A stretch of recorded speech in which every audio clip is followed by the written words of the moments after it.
Operant extinction. What is it and why is it a controversial topic? We're going to talk about all of this and more today here at AllDayABA. If you are new here, welcome and it's nice to meet you. I'm Kayla from AllDayABA and my mission is to make behavior analysis fun and accessible to clients, therapists, and even supervisors.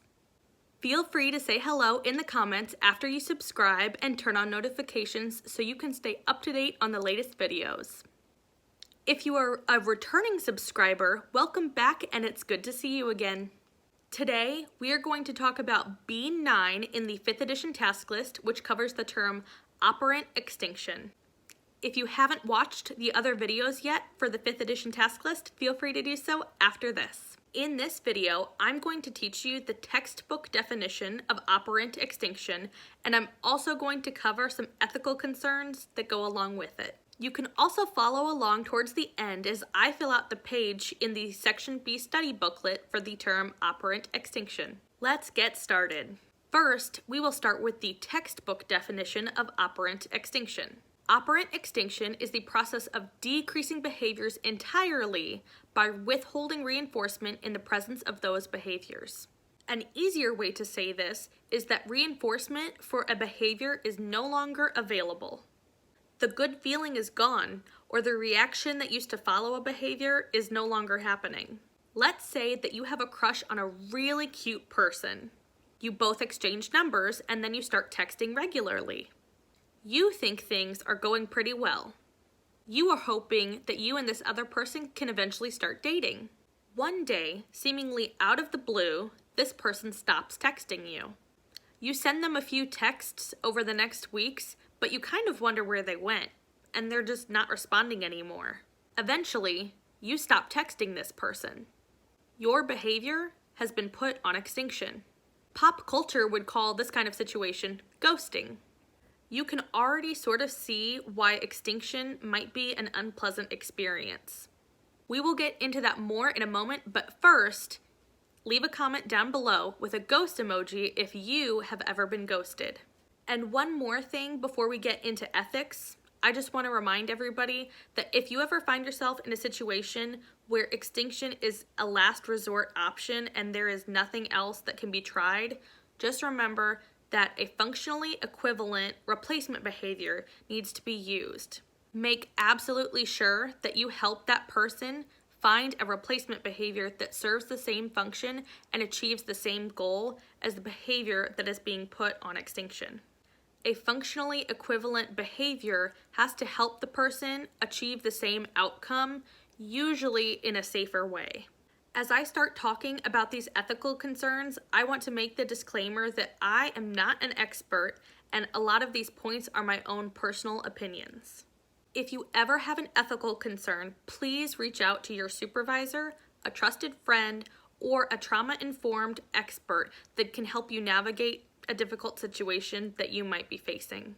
We can always do better as professionals, and it is our job to protect our clients. So circling back around to ethics, one of the biggest criticisms of the field of ABA is the use of extinction. This criticism is 100% justified, and I'm not even going to pretend to defend using it as an intervention because there are almost always alternatives that can and should be used or at least considered first. Using extinction on a person can be really traumatic. If you've ever been ghosted, you probably felt at the very least sad, if not outright abandoned. Another problem with extinction is that we do not always know the full picture. We cannot say with 100% certainty that we know what is causing a behavior. So for example, sometimes my blood sugar gets too low and I get irritable. I might engage in some behaviors that would normally be labeled as trying to gain attention for their function, but really, I just need something to eat. I do not have diabetes, and it is not anywhere in my medical record. So if someone tried to use extinction on me while I'm angrily asking for food or even arguing, that could be physically detrimental to my well-being, especially if I were unable to tell that person what was going on within my body.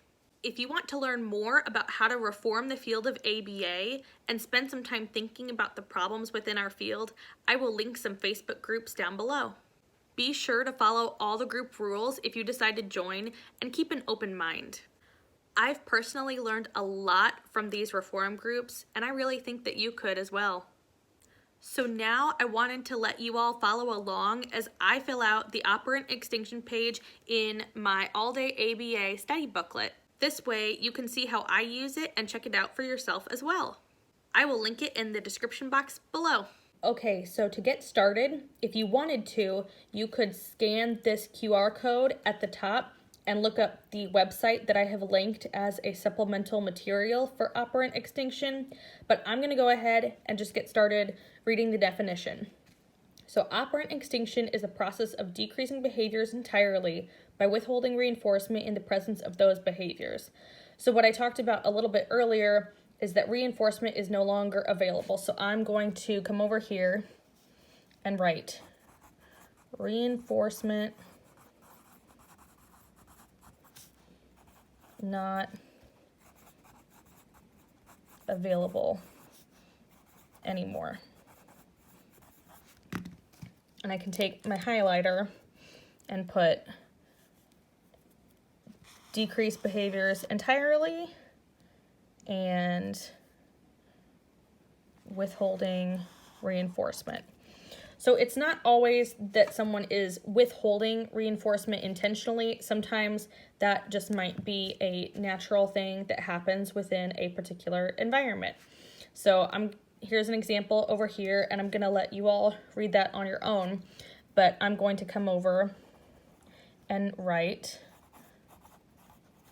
ghosting on the side, because we already talked about how ghosting uses a lot of the same consequences as extinction because reinforcement is no longer available. So for practice, what types of replacement behaviors are important to incorporate when extinction is considered as an intervention? So over here where it says additional notes, I'm going to write functionally equivalent behaviors. And I might also write same outcome.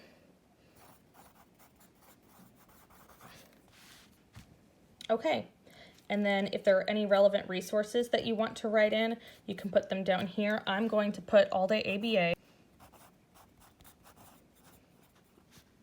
So you can visit alldayaba.org if you want to learn more. If you enjoyed this video, please share it with others so that they can learn more about the field of applied behavior analysis. Check out the AllDayABA Study Materials Facebook group if you would like to see more of me during your time online. If you want the Section B study booklet that I just showed you, I have linked that below, but you can also get the entire bundle, and I will link that down below as well. Visit the AllDayABA blog if you would like to read more behavior analytic content after watching these videos. Thanks for watching, and I will see you next time. Bye.